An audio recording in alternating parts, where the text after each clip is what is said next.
Salutare prieteni și bine v-am găsit la un nou vlog. Deci, mai înainte de a începe acest video, nu uitați pentru susținere butonul de abonare, de like și clopoțelul pentru notificări.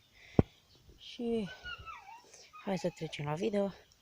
Deci, este undeva la ora 8 și un sfert când filmez eu videoclipul. Deci este așa un vlog de seară la porumbei. Tocmai ce am închis pe la 7 și ceva, 8, pe la 7 și ceva jumătate parcă.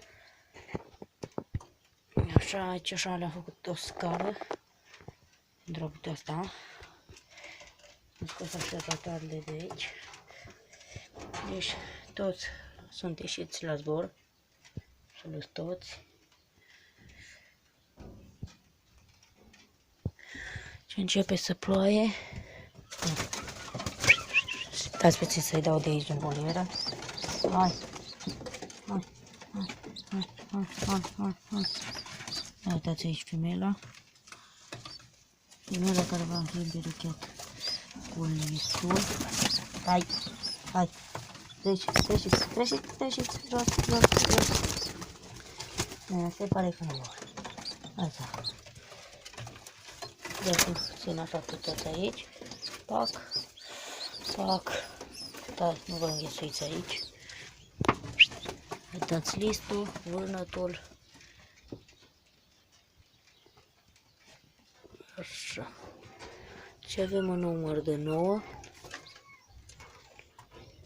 8 am. Wow. Nu, ia uitați-l pe noi.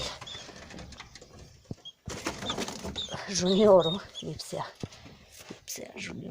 juniorul meu. Deci avem în jur de 9. Toți zboară. Stol. N-am problemă.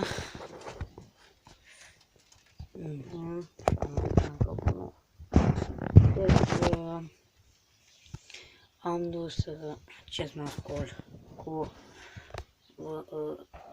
vânătul, cu listul, cu negrul și cu acest pui la acel antrenament în jur de 1 kilometru și s-au întors, acesta fiind pui din a doua serie păduși la mine.